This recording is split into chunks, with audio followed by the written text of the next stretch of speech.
Mr. Chair, I'd like to Mr. Chair, may I answer? press the scores, Mr. Chair. So, That in the case of sino po ang acknowledgements?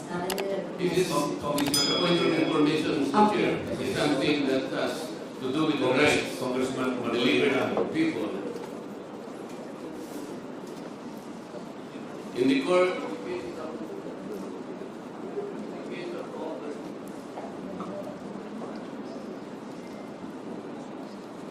Congressman Marcoleta, let us, the chair recognizes Congressman. So, may I ask, Mr. Please Chair? proceed, Congressman. Mr. Chair, may I ask the action of the committee first on my motion, Mr. Chair, before we intervene? We will rule on the motion first. Is there any second to the motion? Mr. Chairman, I be recognized. Duly seconded. Is there any objection? Mr. Chair, I was recognized earlier before any action may be taken by the court, by the chair. Why is it that I am not allowed to speak? Congressman Marcoleta, there is a pending motion. We just acted. Yes, as a but pending before motion. that motion can be taken up, because this is about the liberty of an individual. May I be heard? Yes, you will be heard, Congressman Marcoleta, but we just acted on the motion. Now, Congresswoman Castro, please, could you please answer the query of Congressman Marcoleta? I have not yet asked the question, Mr. Chair. Okay, I please am trying to continue. explain my point. Please continue, Congressman Marcoleta. Because in the totality of evidence, as stated by Honorable Castro, there is an existing case, Mr. Chair. Ong versus Senate, GR number 257401, which says that the court ruled that the determination of whether a testimony was false or evasive requires an assessment of the totality of evidence presented to determine whether a witness speaks truthfully or merely trying to evade answering the question directly. So I am asking, Mr. Chair, how was the totality of evidence assessed, if ever it was assessed? Ano po yung pinagbatayan?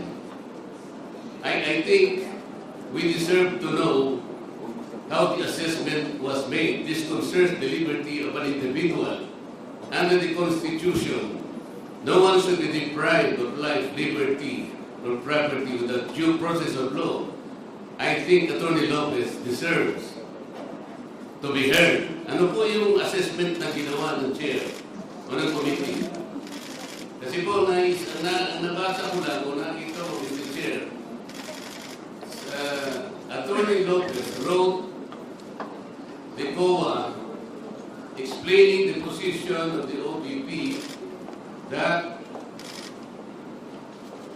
the audit observation memo is not conclusive, which means, Mr. Chair, Attorney Lopez is merely explaining the nature of an audit observation memo.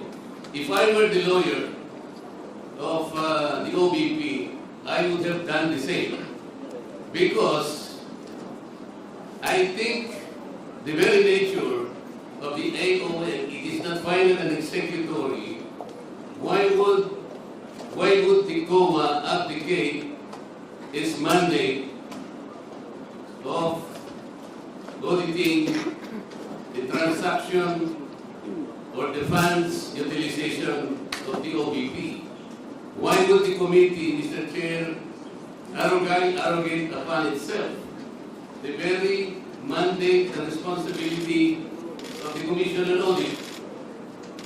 Article 9D, Section 2, Paragraph 1 of the 1987 Constitution, Mr. Chair. I will read. The Commission on Audit shall have the power, authority, and the duty to examine, audit, and settle all accounts pertaining to the revenue and receipts of expenditures or uses of funds and property.